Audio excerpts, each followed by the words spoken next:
Hello students, इस video में हम डिस्कस करने जा रहे हैं क्लास 10th की एक्सरसाइज 9.1 का एक जो लास्ट क्वेश्चन रह गया था, क्वेश्चन नंबर 16। तो कंसेप्चुअल क्वेश्चन है, ध्यान से देखना। और इसको मुझे पता बच्चे देखेंगे क्योंकि काफ़ी कंसेप्चुअल क्वेश्चन है, ये इतनी इजीली होता नहीं है। 15 भी काफ़ी इजीली नहीं था, तो ये लास्ट के दो क्वेश्चन लास्ट में तो टफ होते ही हैं हर एक्सरसाइज में। तो स्टार्ट करते हैं क्वेश्चन नंबर 16। मेरा नाम है नीरज, ये आपका चैनल मैथ सॉल्यूशन। तो ये लास्ट क्वेश्चन है एक्सरसाइज 9.1 का, जिसको हम डिस्कस करने जा रहे हैं अभी। Question number 16, the angle of elevation top of a tower from 2 point at distance 4 metre and 9 metre from the base of tower and in the same straight line with are complementary. Prove that the height of tower is 6 metre. तो आसान question है, काफ़ी कुछ ज़्यादा ही आसान है। ठीक है, तो स्टार्ट करते हैं। पहले समझाने की कोशिश करता हूँ मैं ये क्या है। वैसे मुझे पता है ये इतना आसान लग नहीं रहा होगा। ठीक है, तो एक टावर है, यहाँ पे मान लेता हूँ मैं, ये टावर है, इसको प्रूव करना है कि ये 6 मीटर का है। ठीक है, यहाँ पे लिखा prove the tower is 6 metre. ठीक है, ये 6 मीटर का टावर है, ये प्रूफ करना है। तो मैं क्या कह दिया गया है, the angle of elevation of top of the tower from 2 point. तो एक पॉइंट जो है इससे, इसके बेस से 4 मीटर के डिस्टेंस पे, और एक दूसरा पॉइंट है, सॉरी इसे बाद में लिखूंगा ना, एक दूसरा पॉइंट है। तो ये मान लो दूसरा पॉइंट, हाँ ये जो पहला पॉइंट है ये इससे 4 मीटर के डिस्टेंस पे है, और दूसरा पॉइंट है जो यानी कि ये पूरा डिस्टेंस 9 मीटर का है। ठीक है, समझ रहे हो बात को, ये 9 मीटर का है। ठीक है, तो हमें फाइंड करनी है, हमें प्रूफ करना है, फाइंड नहीं करना। हाइट ऑफ टावर 6 मीटर होगी, ये हमें प्रूफ करना है। और इसमें एक और चीज दी गई है, ये 9 मीटर है और ये 4 मीटर।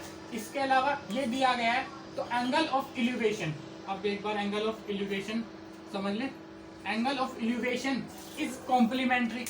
तो पहले के लिए अगर ये एंगल है, ये एंगल है थीटा, तो पहले के लिए ये एंगल है थीटा, तो दूसरे का ये एंगल ऑफ एलिवेशन ये हो जाएगा 90 माइनस थीटा। ये हो जाएगा, ये वाला पूरा बड़ा वाला ये हो जाएगा 90 माइनस थीटा। ठीक है, मैं एक काम करता हूँ, थोड़ा सा एक मिनट इसको समझाने के लिए कंफ्यूज ना हो, अलग कलर का मार्कर यूज करो। ठीक है, रुको एक मिनट। तो ये है, ये स्ट्रेट लाइन पता है, ये जो डलती है एंगल ऑफ एलिवेशन, मेरे हिसाब से अब तक समझ में आ गया होगा। फिर भी थोड़ा क्लियर सा है तो मैं इसलिए ब्लैक से कर देता हूँ इसको। ठीक है, एक को ब्लैक से कर देता हूँ। तो मान लो कि ये जो पहला वाला है, ये जो एंगल है ये थीटा है।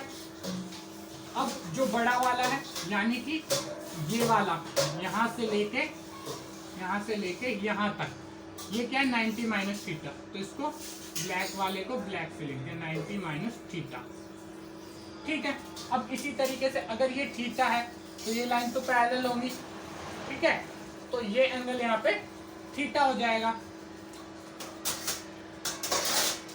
और ये क्या हो जाएगा 90 माइनस थीटा। चाहे इसको भी 90 माइनस थीटा कर लो, उससे फर्क नहीं पड़ने वाला। थीटा इसको ले लो, इसको कर लो, उससे कोई फर्क नहीं पड़ने वाला है। ठीक है, तो समझ में आ गई होगी बात। ये 90 माइनस थीटा हो जाएगा। ठीक है, यहाँ से ये भी पैरेलल होंगे, तो ये पूरा और ये पूरा बराबर होगा। ये 90 माइनस थीटा, तो ये थीटा, तो ये वापस 90 माइनस थीटा। ऐसे इसमें भी समझा दूं, ये थीटा, तो ये वाला पूरा 90 माइनस थीटा, तो ये वापस थीटा। तो अब सॉल्व करते हैं, स्टार्ट करते हैं इसको सॉल्व करना, और समझते हैं क्या क्या कॉन्सेप्ट हमें समझने हैं इसमें। तो सॉल्यूशन स्टार्ट करते हैं। इसमें क्या है, अब सबसे पहले हमें क्या करना है, let the height of tower is A B, height of tower A B, तो ये हो गया ए, ये हो गया पॉइंट बी, ठीक है। एंड पॉइंट्स आर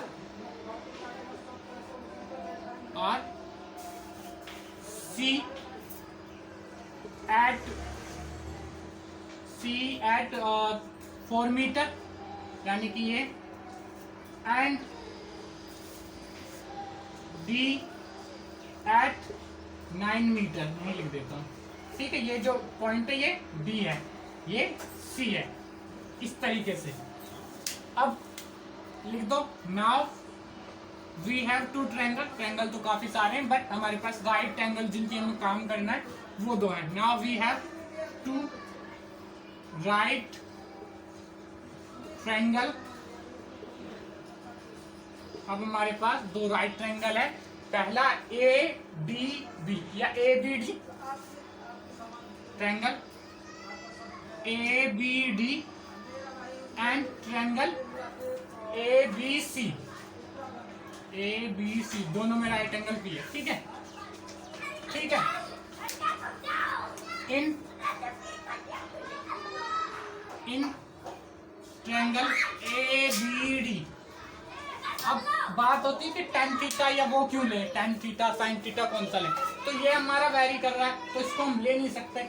और निकालना क्या, वैसे भी ये समझ लो ये निकालना है, ये प्रूफ करना है, और ये दिया हुआ है तो जाहिर सी बात है इन दोनों का क्या होगा, tan थीटा ही होगा, ठीक है। तो यहाँ पे tan थीटा ले लो, tan थीटा ही हो सकता है ना, परपेंडिकुलर अपॉन हाइपोटेन्यूज, या cot थीटा ले सकते थे वैसे, ठीक है। तो इन दोनों के टर्म में जो आती हैं चीजें वो ले सकते हैं। तो tan theta is equal to perpendicular upon base is equal to, यहाँ पे इस बड़े वाले में ए बी डी में क्या हो जाएगा, परपेंडिकुलर हो जाएगा A B, divided by base क्या हो जाएगा बी डी, ठीक है। और tan थीटा की वैल्यू क्या है, इसको डाल लेता हूँ, tan थीटा ये वैसे तो ये, चलो फिर तो कुछ डालने की जरूरत ही नहीं है, ठीक है।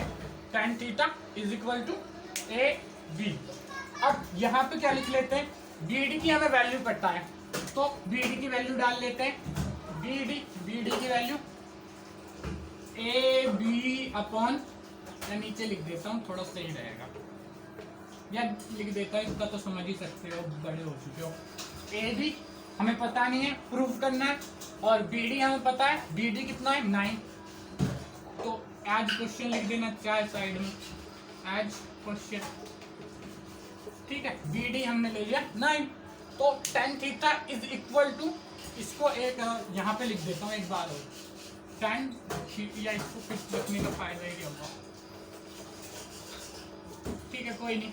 tan theta is equal to A B upon 9 as question में ही 9 दिया हुआ है, और इस इक्वेशन को ले लेते हैं इक्वेशन 1, ठीक है। नोट करो फटाफट,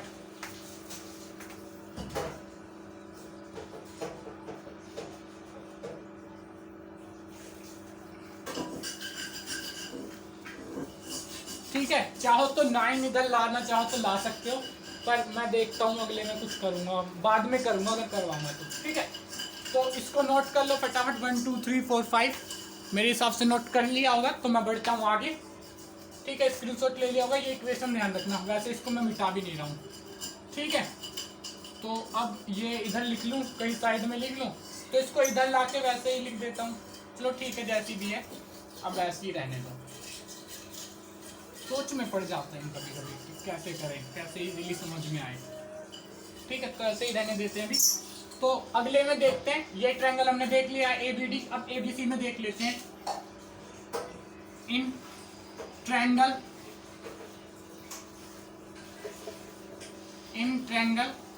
ए B C, tan 90 minus theta, tan theta क्या है यहाँ पे 90 माइनस थीटा, थीटा की जगह पे क्या ले लेंगे 90 minus theta is equal to A B upon B C. अब tan 90 माइनस थीटा को क्या लिख सकते हैं, cot थीटा, यहाँ पे लिख देता हूँ property cot theta is equal to A B upon B C की जगह पे क्या ले सकता हूँ 4। अब ये एज क्वेश्चन है, या चलो एक स्टेप बढ़ा ही देता हूँ तुम्हारे लिए ताकि इजीली समझ में आ जाए। A B upon B C ये लिख देता हूँ मैं यहाँ पे, कहाँ से है ये 10 90 minus theta is equal to cot theta. ठीक है, इस थ्योरम से। ठीक है, कोट थीटा यहाँ पे आ गया। अब cot theta is equal to A B upon 4। इसको इक्वेशन 2 डाल दो। ठीक है, इसको इक्वेशन 2 डाल दो। अब वैसे उसका काम तो है नहीं, पर मिटाना चाहो तो देखते हैं अभी, तो एडजस्ट यहीं से करने की कोशिश करते हैं। इसको नोट कर तो स्क्रीनशॉट ले लो इसका 1 2 3 4 5 1 2 3 4 5 तो मेरे हिसाब से नोट कर लिया होगा। तो मैं इसको यहाँ से इरेज कर देता हूँ।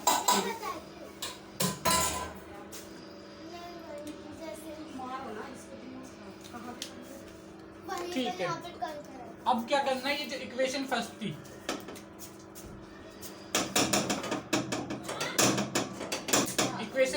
इसको मल्टीप्लाई कर दो, मल्टीप्लाई कर दो। ठीक है, इसको इससे, इसको इससे। ठीक है, इसको इससे, इसको इससे मल्टीप्लाइड 1 मल्टीप्लाइड 2, या पूरा सही से लिखे तो इक्वेशन 1 मल्टीप्लाइड 2। वैसे इतना समझ तो लोगे, पर कोई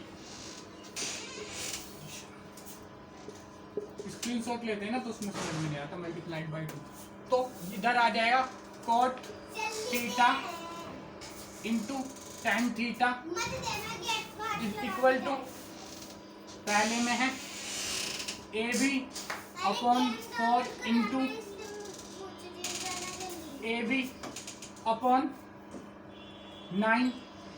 अब क्या है, इन दोनों का tan theta cot theta is equal to 1, तो यहाँ पे लिख देता हूँ 1 is equal to A B से मल्टीप्लाई होके ए बी स्क्वायर और 9 4 जा 36। यहाँ पे लिख देता हूँ cot theta tan theta is equal to 1। ये प्रॉपर्टी होती है अगर पढ़ी हो तो आपने, cot theta into tan theta is equal to 1, क्योंकि ये उल्टे होते हैं एक दूसरे के। ठीक है, ऐसे जैसे कि चलो वो प्रूफ मैंने करवा ही दिया होगा। ठीक है, एक बार फिर भी अगर नहीं पता है तो मैं बता देता हूँ एक बार कैसे होता है यहाँ पे। तो कोस थीटा क्या होता है, cos theta upon sine theta. ठीक है, और टेन थीटा क्या होता है, sine theta upon cos theta. Sine से साइन कट गया, कोस से कोस कट गया, बचा क्या 1। ठीक है, तो इस तरीके से ये दोनों 1 होते हैं इनका मल्टीप्लिकेशन। तो अब 36 को इधर ले जाएंगे, ये यहाँ पे 1 आ गया, इसको 36 को इधर ले जाएंगे। 36 मल्टीप्लाई में था, डिवाइड में था, मल्टीप्लाई हो जाएगा 1 से, तो 36 आ जाएगा is equal to A B square. अब ए बी स्क्वायर का रूट करेंगे इधर, तो 36 root 36 equal to A B, और यहाँ पे ए बी आ गया 6। ठीक है, 36 का होता है ए बी इक्वल टू 6। अब यहाँ पे लिख दो हैंस प्रूफ, हैंस प्रूफ। ठीक है, तो मेरे हिसाब से जितना मेरा था समझाने का उतना मैंने समझा दिया, और मेरे हिसाब से समझ में भी आ गया होगा। काफ़ी आसानी रहा, मैंने कोई ऐसा टफ कॉन्सेप्ट तो बताया नहीं, तो मेरे हिसाब से समझ में आ गया होगा अब तक। तो अगर समझ में आ गया तो नोट कर लो इसको फटाफट। स्क्रीनशॉट लेना चाहे स्क्रीनशॉट ले लो। ठीक है, मेरे हिसाब से स्क्रीनशॉट ले लिया होगा, तो मैं इसको मिटा देता हूँ। ठीक है, प्रूफ कर दिया हमने, और कहीं कोई दिक्कत होनी नहीं चाहिए।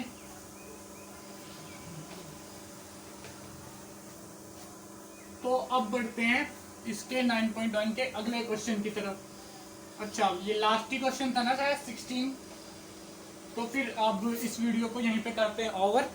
अगर ये वीडियो आपको अच्छी लगी हो तो वीडियो को लाइक ज़रूर करें, इसके अलावा चैनल को सब्सक्राइब करें, ताकि हमारी जो सब्सक्राइब करें और बेल आइकन को जरूर दबाएं ताकि हमारी जो अपकमिंग वीडियोस का नोटिफिकेशन आपको मिल पाए। इसके अलावा अगर आपको लगता है कि वीडियो किसी के लिए हेल्पफुल हो सकती है तो उसके साथ शेयर करें। Thank you.